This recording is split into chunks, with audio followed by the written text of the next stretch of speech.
네, 안녕하십니까.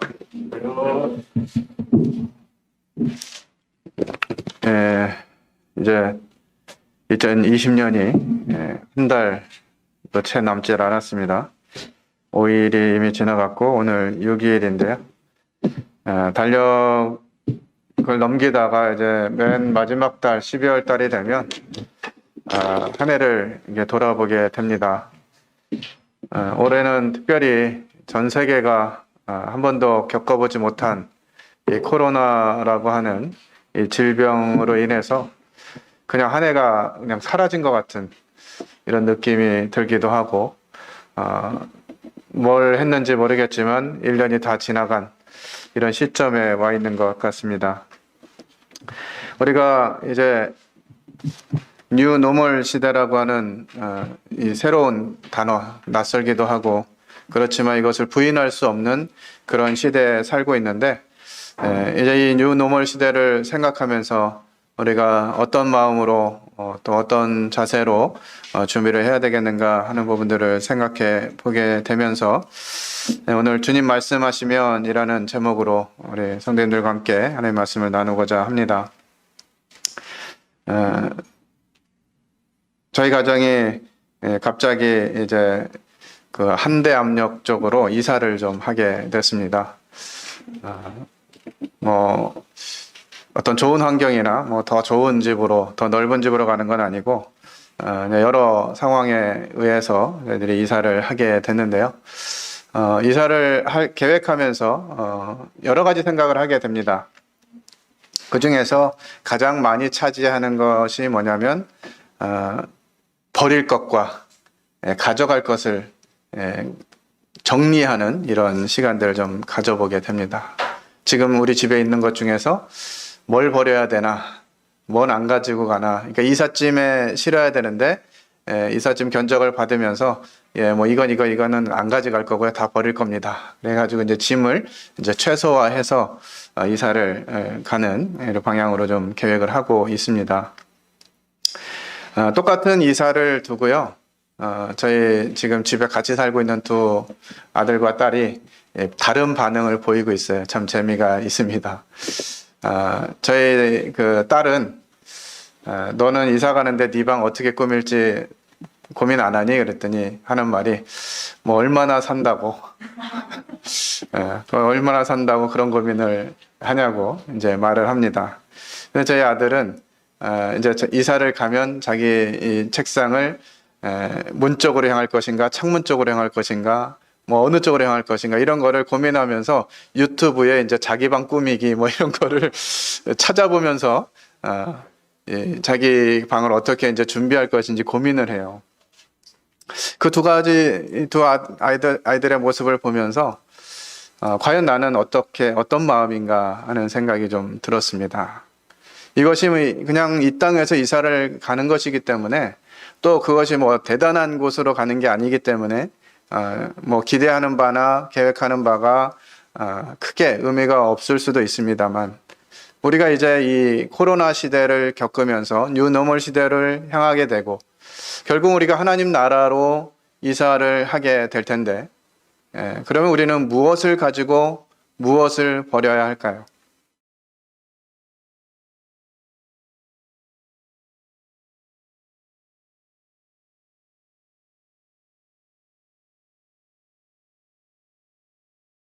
같습니다. 어떻게 보면 그 서커스에 이 그네 고개를 하는 그와 같은 장면으로 생각해 볼 수 있을 것 같아요. 이 그네 고개를 하는 이 서커스를 하는 사람들을 보면 지금 잡고 있는 이 그네를 놓지 않으면 상대 건너로 건너갈 수 있는 그네를 잡을 수가 없죠. 지금 잡고 있는 이것이 놓아졌을 때 다음으로 넘어갈 수 있는 그네를 잡을 수 있는 것처럼, 우리가 가지고 있는 무엇인가를 놓지 않으면 하나님이 주시고자 하는 것들을 잡을 수 없다고 하는 이런 부분들을 생각해 보게 됩니다.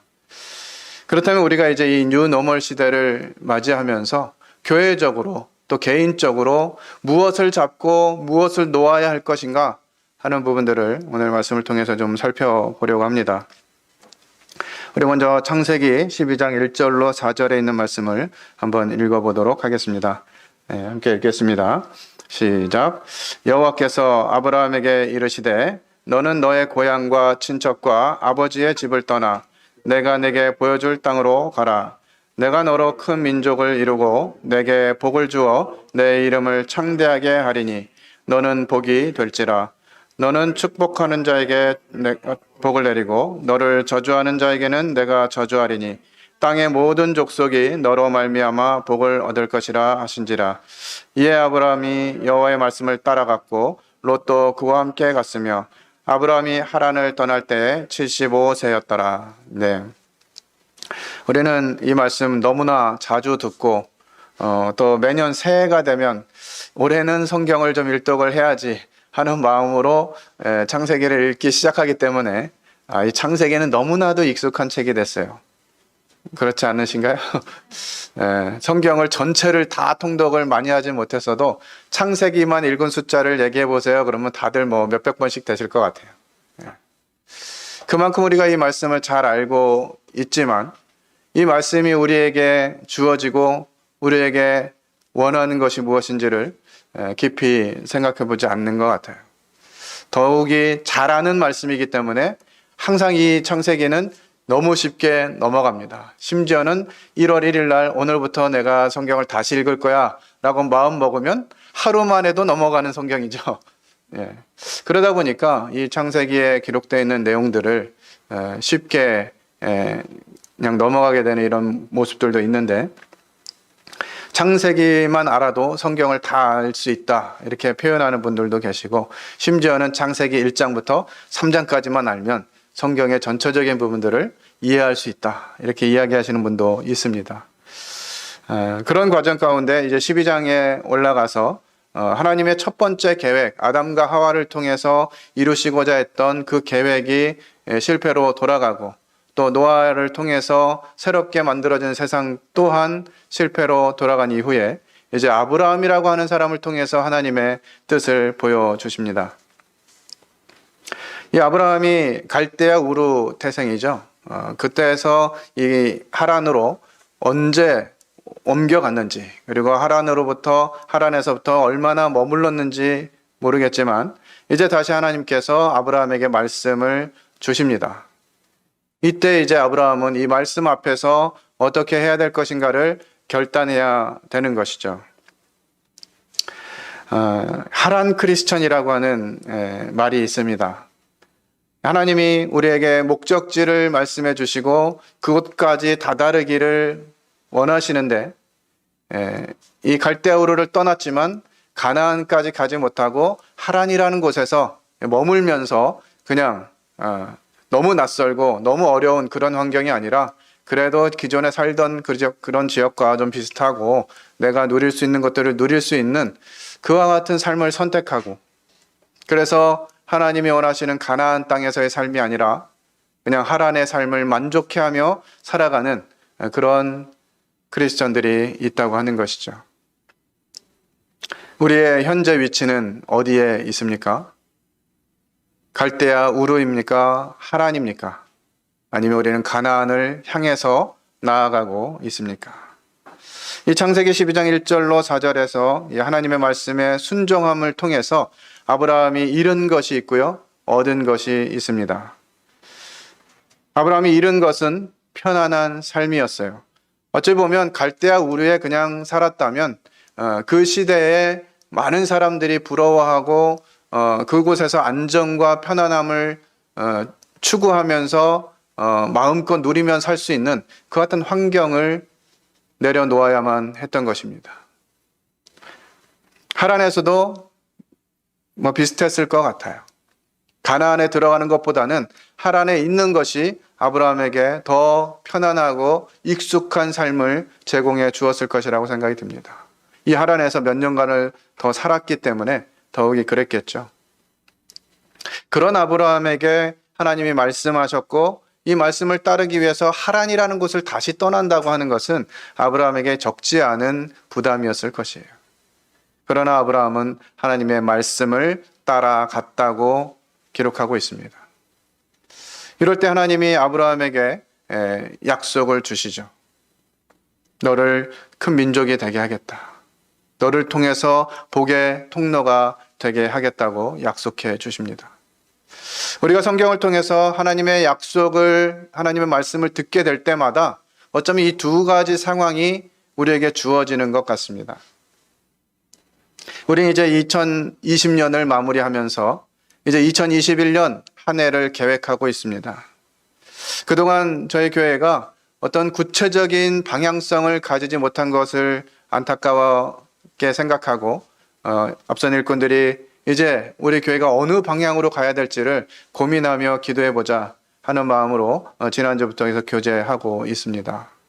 저희가 이제 하나님이 보이시는 새로운 방향으로 나아가게 될 건데 그와 같은 상황에서 우리가 버려야 할 것이 무엇인지, 포기해야 될 것이 무엇인지, 그리고 하나님이 보여주신 그것들을 위해서 우리가 굳게 붙잡고 얻어야 할 것은 무엇인지를 고민해야 하는 것이죠. 이것은 개인적인 삶에 있어서도 마찬가지라고 생각이 듭니다. 우리 성도 여러분이 하나님의 말씀을 들으면서 특별히 최근에 이제 큐티가 활성화되고 많은 분들이 이제 큐티하는 일에 동참하고 계시는 것을 굉장히 고무적으로 생각하고 있습니다. 하나님이 우리에게 같은 말씀을 주시기 때문에 큐티 나눔 방에서 보면 거의 비슷한 분별들과 하나님이 내게 무엇을 말씀하시는지 이와 같은 부분들을 나눌 때 공감이 되는 것이에요. 그러면서 이제 내가 버려야 할 죄가 무엇인지, 또 하나님이 말씀하실 때 순종해야 될 것과 따라야 될 본은 무엇인지를 매일매일 저희들이 확인하고 있습니다. 그런 과정을 통해서 우리는 취해야 될 것과 버려야 될 것을 명확히 할 필요가 있다 하는 생각들을 갖게 됩니다. 13장 14절로 9절과 14절로 17절 말씀을 또 같이 한번 읽어보겠습니다. 13장 9절입니다. 내 앞에 온 땅이 있지 아니하냐? 나를 떠나가라. 내가 좌하면 나는 우하고 내가 우하면 나는 좌하리라. 롯이 아브라함을 떠난 후에 여호와께서 아브라함에게 이르시되 너는 눈을 들어 너 있는 곳에서 북쪽과 남쪽 그리고 동쪽과 서쪽을 바라보라. 보이는 땅을 내가 너와 내 자손에게 주리니 영원히 이르리라. 내가 내 자손이 땅의 티끌 같게 하리니 사람이 땅의 티끌을 능히 셀 수 있을진데 내 자손도 세리라. 너는 일어나 그 땅을 종과 횡으로 두루 다녀보라. 내가 그것을 내게 주리라. 네. 이제 롯의 소유도 많아지고 아브라함의 소유도 많아지면서 이 각각의 목자들이 이 양을 치는 것들을 통해서 이제 다툼이 일어나는 상황이 됩니다. 이때 아브라함이 이제 롯에게 네가 어디로 갈지를 정해라. 네가 우하면 나는 좌하고 네가 좌하면 나는 우하겠다라고 하는 말을 통해서 롯과 이 거처를 정하게 됩니다. 롯은 눈을 들어가지고 이제 소돔과 고모라 땅이 물도 많고 풍성한 것들을 보면서 이 소돔과 고모라 땅을 선택을 하고요. 이제 아브라함은 어떤 땅을 선택하기보다는 하나님 말씀 앞에 나아가게 됩니다. 그때 하나님이 이제 너가 보이는 곳 북쪽과 남쪽 동쪽과 서쪽을 바라보라. 보이는 땅을 내가 주겠다 이렇게 얘기했는데요. 저희들 생각 같으면 사실 지금 우리 예배당이 4층입니다만 창문을 딱 열고 네가 보이는 다 보이냐? 저 보이는 땅 네가 다 줄게 이렇게 한다고 한들 얼마나 되겠습니까? 그러나 이 아브라함이 지금 이 하나님의 말씀을 듣고 보는 땅은 이제 헤브론이라고 하는 곳인데요. 이 헤브론은 이스라엘 지형 중에서 가장 높은 지역입니다. 해발 3,000m 정도 되는 곳이에요. 그래서 그곳에서 사방을 딱 돌아보면 이스라엘 땅 전체가 다 보이는 것이죠. 우리가 남산 타워를 탄다든지 63 빌딩에 올라가서 그 스카이 라운지 이런 데서 이렇게 보면 막 서울 일이 다 보이잖아요. 그런 것처럼 지금 아브라함에게 하나님이 이렇게 보여주고 계시는 것이에요. 이 장면을 통해서도 아브라함이 잃은 것과 얻은 것을 살펴볼 수 있게 됩니다. 아브라함이 잃은 것은 이 소돔과 고모라라고 하는 아주 이 기대가 되고 사람들이 편리하게 살 수 있는 또 물도 많고 뭐 모든 시설들이 잘 되어 있고 그래서 그곳에 가면 그냥 편안하게 모든 것들을 누리면서 살 수 있는 그와 같은 땅이었던 것 같아요. 하나님 멸하시기 전이었기 때문에 그 땅이 아주 아름다워 보였습니다. 롯은 고민하지 않고 자기가 돌아보면서 저 땅 저기가 요즘 말로 치면 이제 강남이겠죠. 가만히 있어도 막 집이 몇 억씩 올라가는 그런 땅이었을 것 같아요. 그곳에서 터를 잡고 그곳에서 모든 것들을 누리면서 살 수 있는 선택. 이건 롯이 그것을 선택했어요. 어떻게 보면 아브라함은 삼촌이기도 했고 이 모든 것들이 아브라함으로부터 풍부해졌기 때문에 롯에게 야 내가 절로 갈 테니까 너는 네가 좀 딴 데로 가 이렇게 해도 문제가 안 됐을 상황이었을 것 같아요. 근데 아브라함은 이와 같은 상황에 있어서 롯에게 먼저 선택권을 주게 됩니다. 그리고 눈에 보기에 좋아 보이는 정말 이 노른자 땅 그곳을 포기한 것으로 아브라함은 새로운 약속을 또 받게 됩니다. 많은 민족을 두게 될 것이고 너희 자손이 티끌과 같이 되게 할 것이다. 그리고 네가 발로 밟는 모든 땅을 내게 주겠다라고 하는 새로운 언약을 또 받게 됩니다. 말씀드린 대로 이제 이 일이 있은 후에 아브라함이 장막을 옮겨서 헤브론에 있는 마므레 상수리 수풀에 이르러 거주하며 거기서 여호와를 위하여 제단을 쌓았더라라고 기록하고 있습니다. 이전까지 갈대아 우르에서 하란에서 출발하는 이 과정 가운데서도 아브라함은 제단을 쌓은 적이 없었어요. 이 헤브론에서 처음으로 이제 하나님께 제단을 쌓습니다. 우리가 살아가는 과정에 있어서 이 하나님을 향한 제단을 쌓는 것은 굉장히 중요한 요소입니다. 그렇지 않고 그냥 살아가다 보면 세상 사람들이 사는 그 터전, 그 문화, 그 양식 안에서 살아갈 수밖에 없게 되죠. 그런데 이제 아브라함이 하나님께 제단을 쌓습니다. 이 헤브론이라고 하는 지역의 이름의 뜻은 연합, 동맹, 친교 이런 의미를 가지고 있습니다. 그동안 내 방식대로 내 경험대로 살아왔다면 세상 사람들이 가는 그 길로 갔다면 이제는 내가 하나님과 연합하고 하나님과 동맹하고 하나님과 친밀한 관계 가운데 있으면서 이 세상을 살아가겠다라고 하는 선언을 하는 것과 같습니다. 사랑하는 군포 번영로 모든 성도님들, 지금 이 시점에 우리가 하나님과 연합하고 하나님과 동맹하고 하나님과 친밀한 관계를 통해서 내가 그동안 의지하고 바라왔던 그런 세상적인 모습이 아니라 하나님이 기뻐하시는 삶을 살겠노라고 결단하는 그와 같은 과정들이 우리 모두에게 일어나면 좋겠습니다. 그동안 우리가 무엇을 의지하고 살아왔습니까? 그동안 우리가 20년, 30년 신앙생활을 해왔는데 어떤 방향을 향해서 어떤 목적을 향해서 우리가 살아왔습니까? 그동안 하나님이 없이 무엇인가 우리의 계획만으로 우리의 뜻으로 무엇인가 바라보고 향해 왔다면 이제 우리는 그 가운데서 그와 같은 모든 것들을 내려놓고 내 눈에 보기에 좋은 것이 아니라 하나님이 무엇을 원하시는지 하나님이 무엇을 말씀하시는지를 생각하면서 가장 우선순위에 하나님과 연합하고 하나님과 동맹하고 하나님과 친밀한 교제를 나누는 이와 같은 단을 쌓는 일이 우리에게 가장 먼저 이루어졌으면 하는 마음이 있습니다. 우리 창세기 14장 17절로 20절의 말씀을 한번 읽겠습니다. 같이 읽겠습니다. 시작. 아브라함이 그돌라오멜과 그와 함께한 왕들을 쳐부수고 돌아올 때 소돔 왕이 사회 골짜기 곧 왕의 골짜기로 나와 그를 영접하였고 살렘 왕 멜기세덱이 떡과 포도주를 가지고 나왔으니 그는 지극히 높으신 하나님의 제사장이었더라. 그가 아브라함에게 축복하여 이르되 천지의 주제이시오 지극히 높으신 하나님이여 아브라함에게 복을 주옵소서. 너희 대적을 내 손에 붙이신 지극히 높으신 하나님을 찬송할지로다 하매 아브라함이 그 얻은 것에서 10분의 1을 멜기세덱에게 주었더라.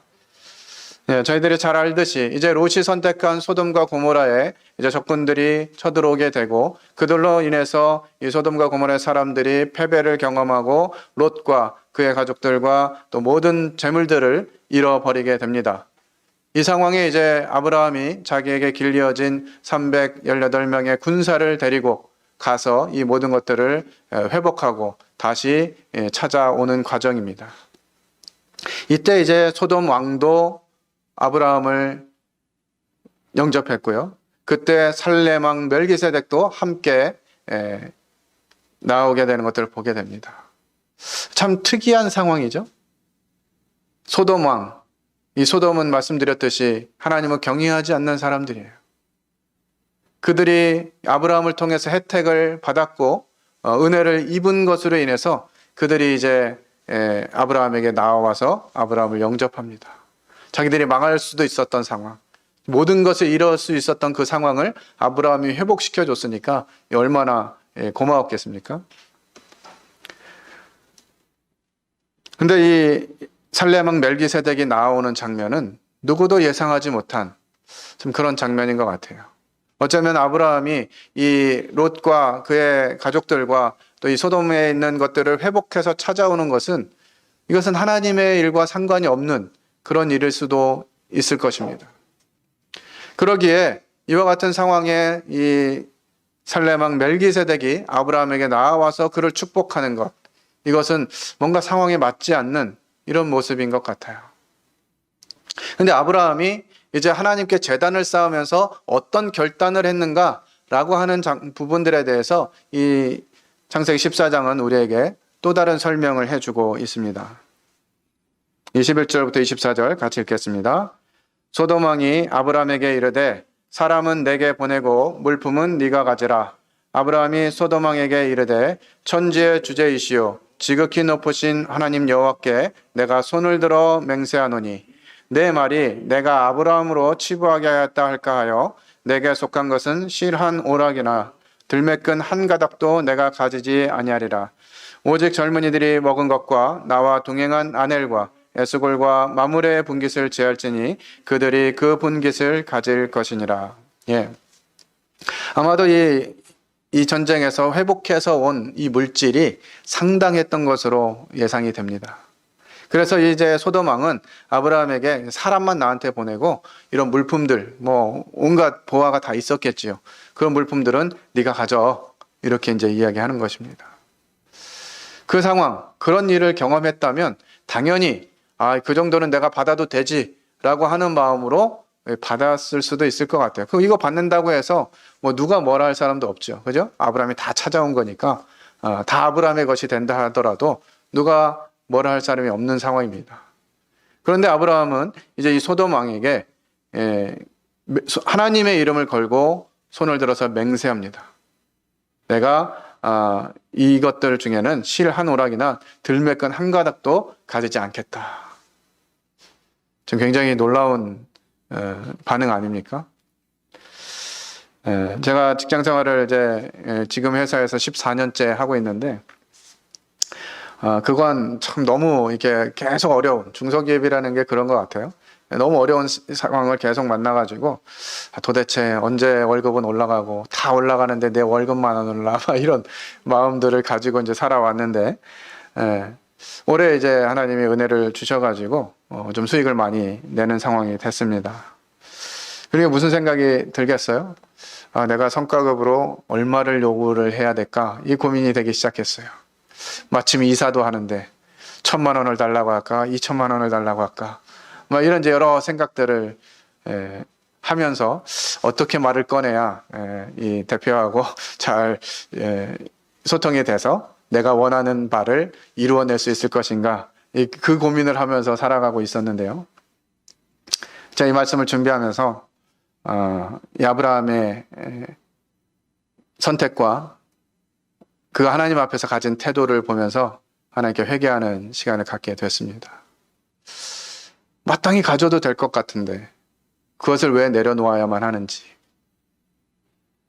그러면서 필요는 세상이 채우는 것이 아니고 필요는 회사의 대표가 채우는 것이 아니고 하나님이 채우실 것이다라고 하는 믿음을 가지게 됩니다. 하나님이 제게 말씀하신 이 세상에 대한 욕심, 세상 것으로 채워질 것 같은 기쁨, 그것이 의미가 없다고 말씀하시는 것이죠. 익히 알듯이 소돔은 하나님을 경외함이 없는 그런 곳입니다. 하나님을 두려워하지 않고 하나님 어떤 분이신지 관심 갖지 않고 심지어 하나님의 천사들이 내려가서 그것을 심판하고자 하는 그런 과정 가운데 있는 것들을 보면서도 자신들의 쾌락을 추구하는 그런 곳입니다. 아브라함은 그곳에서 얻는 것을 단호하게 거절했어요.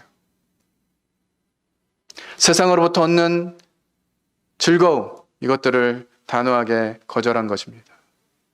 큰 재산을 취할 수 있는 기회, 그 명성, 부와 쾌락, 이와 같은 부분들을 아브라함은 단호하게 거절합니다. 그리고 아브라함은 이제 멜기세덱을 통해서 하나님의 복을 얻게 됩니다. 이것은 세상을 발 아래 두는 지혜를 갖게 하고 경험을 갖게 하는 결과를 낳게 됩니다. 물질을 많이 가지고 세상을 소유하는 것이 세상을 발 아래 두는 것이 아니고요. 그것들을 터부시하게 여기는 것, 그것이 아무것도 아닌 것이라고 선언할 수 있는 것, 이것이 하나님을 바라는 사람들의 지혜입니다. 비록 내가 30평 아파트에 살지 못한다 할지라도, 비록 내가 차가 없다 할지라도, 내게 좋은 환경이 없다 할지라도 하나님 한 분, 그분이 나에게 말씀하시고 그분이 나의 소망이 되시고 그분이 나에게 비전이 되신다면 이와 같은 것은 아무것도 아니다 라고 하는 이 믿음의 결단, 이것이 우리에게 필요한 것이죠. 이 원시와 근시, 우리는 이 두 가지 시력을 동시에 가지고 있습니다. 그러신 분 한번 손들어 보시겠어요? 저 원시도 있고 근시도 있어요. 그런 분 계신가요? 육체적으로는 불가능하죠. 그런데 우리의 신앙생활에 있어서는 이 두 가지를 다 가지고 있다는 거예요. 그래, 하늘나라의 소망이 있지. 결국에는 그곳에 들어갈 것이야. 하지만 어때? 지금도 좀 누리고 살면 좋지 않겠어? 라고 하는, 하나님 나라를 바라보되 지금 눈앞에 있는 것까지도 포기하고 싶지 않은, 이것이 우리들의 육신입니다. 하나님이 어떤 말씀을 우리에게 주실지 모르겠어요. 어떻게 하라고 하나님이 우리에게 말씀하실지 모르겠는데 그 말씀을 하시면 우리는 포기할 것을 포기해야만 합니다. 내 손에 움켜쥐고 있는 것들을 내려놓지 않으면 하나님이 주시고자 하는 것들을 받을 수가 없어요. 그러면서 창세기 15장 1절에 참 놀라운 말씀이 기록되어 있습니다. 함께 읽겠습니다. 시작.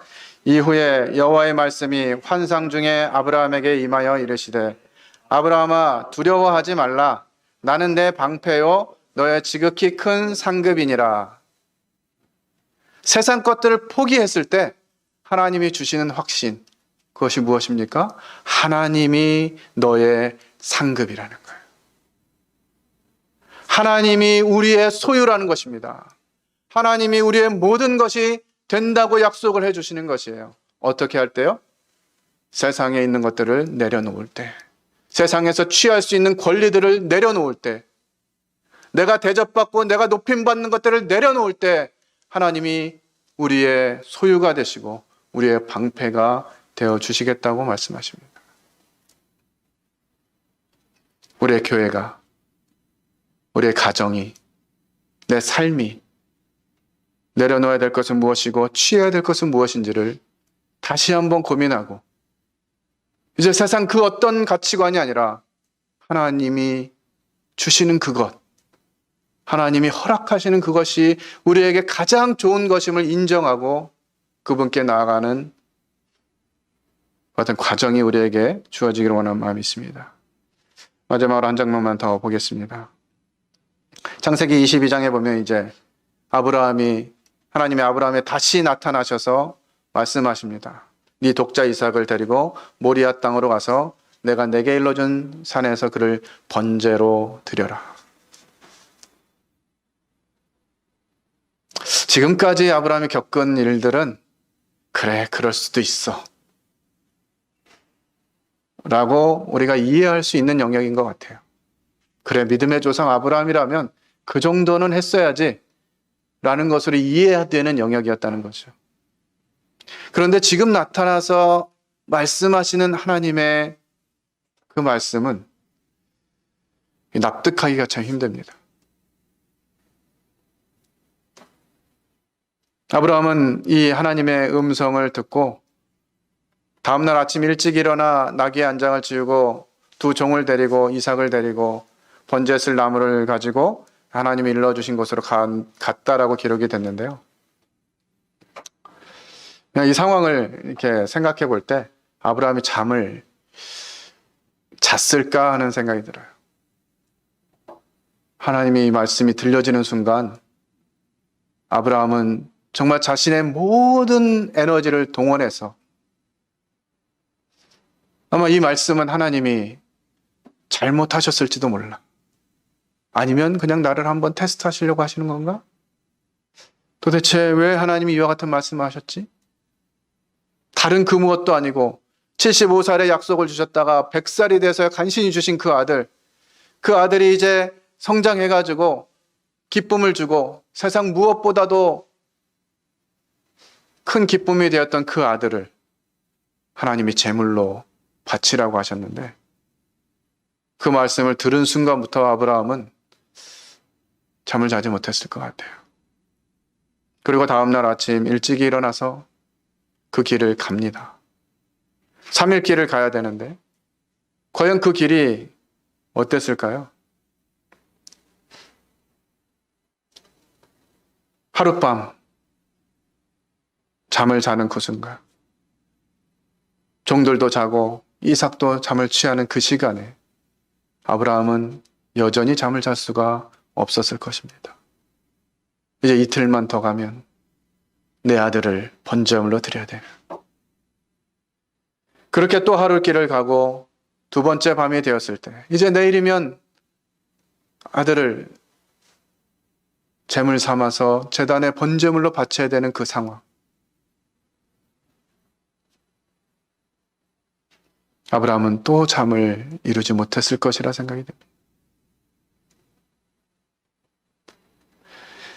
22장 6절로 10절에 그냥 아브라함은 그것을 그냥 막연한 순종이 아니라 실제로 하나님께 자신의 아들을 드리고자 하는 마음으로 아들을 묻고 제단 위에 올려놓고 아들을 향해서 칼을 들어서 그를 죽이려고 하는 순간까지 다다르게 됩니다. 오늘 예배 시간에 감사를 통해서 고백을 했습니다만 우린 예수 그리스도 그분이 십자가에 달려서 몸과 피를 다 내어주신 그 과정들을 생각하면서 정말 우리 주님의 은혜와 사랑은 너무너무나 크다라고 생각을 하죠. 그런데 진짜 사랑은 그분을, 그 아들을 십자가에 내어주도록 허락하는 아버지의 마음인 것입니다. 하나님이 제게 은혜를 주셔서 아들을 둘을 주셨는데요. 둘 중에 하나는 그냥 드려도 괜찮겠다는 생각을 한 번도 해본 적이 없습니다. 내게 주신 두 아들 가운데 하나님이 제물로 하나를 바치라고 말씀하신다면 내가 그 아들을 하나님께 드릴 수 있을까? 저는 한 번도 그 상황에 대해서 그럴 수 있어라고 대답해 본 적이 없어요. 그만큼 아들을 향한 아버지의 마음은 간절하시고 그것이 얼마나 귀한 것인지 아버지에게는 포기할 수 없는 그와 같은 존재. 그 아들을 하나님께 내어놓으라고 하는 이 모리아산은 주님이 기도하셨던, 주님이 십자가에 달리셨던 그 삶과 멀지 않은 것으로 알고 있습니다. 이 이삭이 제단 위에 올려지는 그 과정들을 아버지 하나님은 보시면서 언젠가 내가 인생들을 위해서 내 아들을 저곳에서 잡아야 한다는 그 아버지의 간절함이 이 모리아산의 제단 위에 있는 것이에요. 무엇이 아들을 포기할 정도로 가치가 있는 일이겠습니까?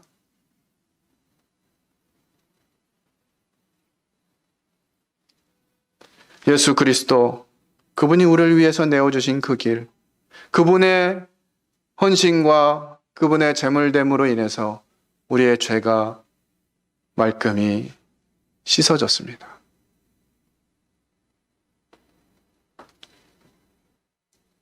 그 은혜를 생각하고 많은 사람들이 예수 그리스도 그분이 나의 모든 죄를 해결하셨지 참 감사한 일입니다 라고 고백하고 그분을 내 삶의 주인으로 모시겠노라고 고백하지만 얼마나 많은 사람들이 갈대아 우르에 머물거나 조금 출발은 했지만 하란에서 머물고 있는지,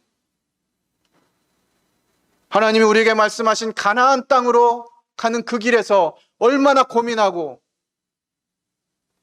세상을 기웃기웃하면서 내가 취해야 될 것이 무엇인지, 내가 버려야 할 것이 무엇인지도 모른 채 남들이 가진 건 내가 다 가져야지, 이런 마음으로 살고 있느냐 하는 것이죠. 지금 군에 가 있는 저희 큰아들이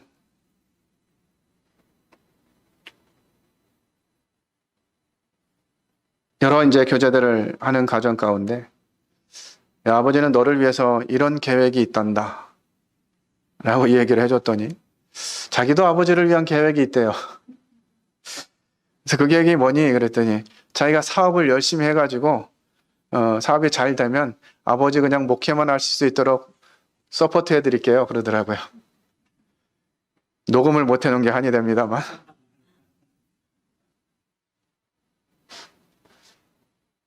그 아들이 잘 되기를 바라는 거 부모의 심정 아니겠습니까? 모든 부모들이 내 자식이 좋은 대학을 나오고 좋은 직장을 가고 또 좋은 결혼을 하고 좋은 가정을 이루고 또 좋은 교회에서 이렇게 잘 살게 되기를 바라는 것이 부모 마음 아니겠어요? 근데 제가 제 아들의 삶을 살펴보니까요, 돈 버는데 관심이 없어요. 사업을 잘 할 것 같지가 않아요. 22살의 나이에 뭘 알고 뭘 얼마나 잘해가지고 돈을 막 떼돈을 벌겠습니까? 근데 그 아이의 삶과 마음 가운데에서 그냥 주님을 살고자 하는 마음을 보게 되는 거예요. 그러면서 이 아이가 정말 주님이 이 아이를 부르신다면 내가 이 아이가 나를 보장해줄 그 노년의 편안함을 포기한 채 이 아이를 주님께 내어드릴 수 있을까? 고민해 보게 되는 것이죠. 주님 앞에 기도하면서 주님, 제가 아들의 이 마음을 이해하고 아들이 사업을 잘하도록 기도하는 게 맞습니까? 라고 이제 주님과의 관계 속에서 물었었는데, 제가 어렴풋이 어렸을 때 막 구원받고 얼마 지나지 않았을 때 봤던 말씀이 기억이 나더라고요.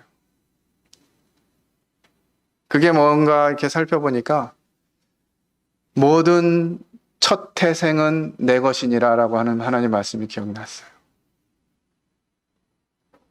그러면 나한테 적용해보면 큰아들은 하나님 것이란 얘기인데 어떻게 해야 되지? 고민이 되는 것이죠. 주님, 제 아들이, 주님이 제게 맡기신 제 아들이 돈 버는 일에 관심 없어도 괜찮겠습니다. 그가 부유하지 않고 집이 없고 마땅한 직업이 없어도 괜찮겠습니다. 하나님이 이 아들을 쓰시겠다면 제가 기꺼이 하나님께 내어드리겠습니다. 제가 물질로 이 아이를 도와야 하는 상황이 온다 할지라도 그렇게 하겠습니다.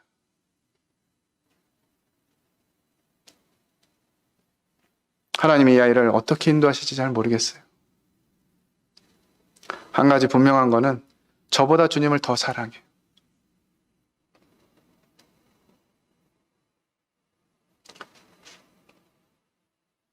그래서 그에게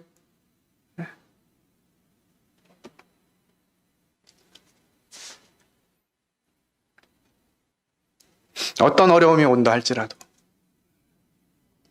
사람들의 시선에 좋아 보이지 않는다 할지라도 하나님이 원하시면 그렇게 하시기를 원하는 마음을 갖게 됩니다. 그것이 하나님의 마음이신 것 같아요. 우리가 비록 보기에는 그냥 좀 그래 보여도 하나님 뜻을 붙잡고 하나님이 주시고자 하는 것들을 붙잡으면 하나님이 일하시기 시작한다고 하는 것이죠. 이 마지막 단계, 아브라함이 이 말씀을 듣고 순종함으로 인해서 아마 그의 마음은 정말 그 며칠 동안, 3일 동안 정말 찢어지게 아프고 너무너무 고통스러운 순간이었을 거예요.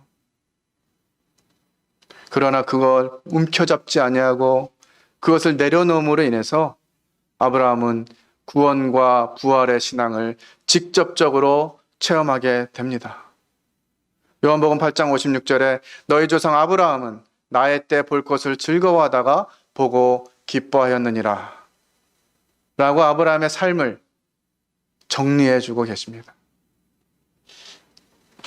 아무도 보지 못했던 그것을 아브라함은 경험한 것이죠. 우리가 움켜쥐고 있는 것들을 내려놓는다면 하나님이 약속하시는 약속들을 얻게 될 것이고요. 그것은 세상에 있는 것과 비교할 수 없는 것이 될 것입니다. 하나님의 음성을 들을 때 무엇을 잃고 무엇을 얻을 것인가? 우리는 그 과정 가운데에서 아브라함이 보였던 태도처럼 포기할 것을 포기하고 마땅히 붙잡을 것을 붙잡는 이와 같은 선택이 지금 우리에게 주어져 있다고 생각이 되어집니다.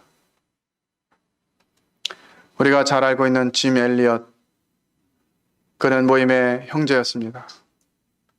그는 유능한 사람이었어요.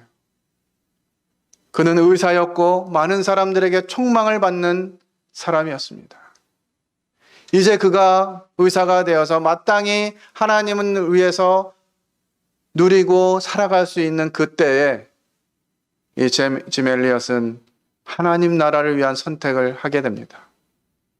그리 과테말라라고 하는 정말 들어보지도 못한 식인종들이 사는 그와 같은 곳에 가서 하나님을 증거하겠노라고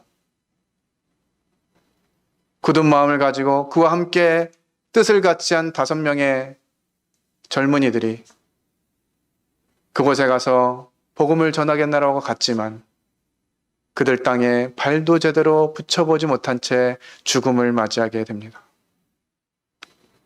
많은 사람들이 그 일을 두고 언론에서도 이야기하고 교계에서도 이야기합니다. 왜 그들은 그들의 삶을 허비하였는지 모르겠다. 왜 그와 같은 귀한 삶을 그렇게 마무리할 수밖에 없었는지 모르겠다. 그들의 손에 총이 들려져 있었는데 왜 그 식인종들에게 총을 쏘지 않았는지 모르겠다. 이런 평가들과 기사들이 나가게 될 때 짐 엘리엇의 아내는 이렇게 이야기합니다. 그는 그것을 위해 살아온 사람입니다. 그의 죽음은 낭비가 아닙니다. 그의 아내와 또 그와 마음을 같이 하는 사람들이 다시 그 부족들에게 가서 하나님의 말씀을 전하면서 그 보족이 복음화되었다라고 하는 이 창끝이라고 하는 영화도 만들어져 있습니다. 그 짐 엘리엇을 이렇게 이야기합니다. 같이 읽겠습니다. 시작. 영원한 것을 얻기 위해 영원하지 않은 것을 포기하는 자는 결코 어리석은 자가 아니다. 우리가 영원한 것을 얻기 위해서 포기해야 될 영원하지 않은 것들을 선별하고 그 결정을 하는 그런 시기가 되길 원하고 이제 새로운 2021년이 되면 우리가 하나님이 주시는 하나님의 복들을 바라보면서 그 과정 가운데 살아가게 되길 바랍니다. 혹시 여전히 갈대우리에 머물고 있거나 아니면 하란이라는 곳에서 한 발은 하나님을 위해서 한 발은 세상을 위해서 그렇게 두고 있는 부분들이 있다면 오늘 하나님 말씀 앞에서 아브라함의 본을 배우고 그가 선택한 본을 따라서 우리도 이 삶의 선택을 그렇게 해나갈 수 있게 되기를 바랍니다. 기도하고 마치겠습니다.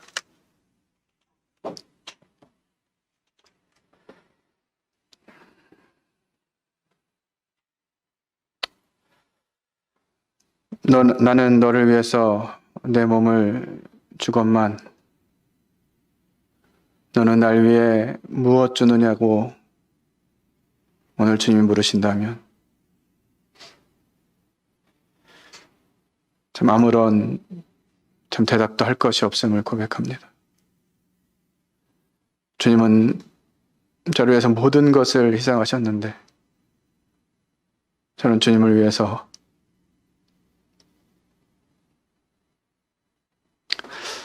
아무것도 포기하지 못한 채 여전히 삶을 위해서 편리를 선택하고 사람들의 시선을 선택하고 세상에서도 무엇인가 즐거운 것들이 있지 않는지 기웃기웃하고 있는 저의 모습을 고백하며 이제 하나님이 다시 말씀하시면 포기할 것들을 포기하고 하나님 나라를 선택하는 지혜와 용기를 허락해 주시기 원합니다. 아버지 하나님, 저희 교회를 이태껏 지키시고 포기하지 않으시고 인도해 주신 것을 기억하며 감사를 드립니다. 그러나 저희가 혹여나 하나님 나라에 방해가 되고 있지는 않은지, 하나님의 거룩하시고 영화로우신 이름을 가리고 있지는 않은지, 저희가 잘 못 듣고 말씀을 들었음에도 순종하지 못함으로 하나님의 일하심을 보지 못하고 있는 것은 아닌지,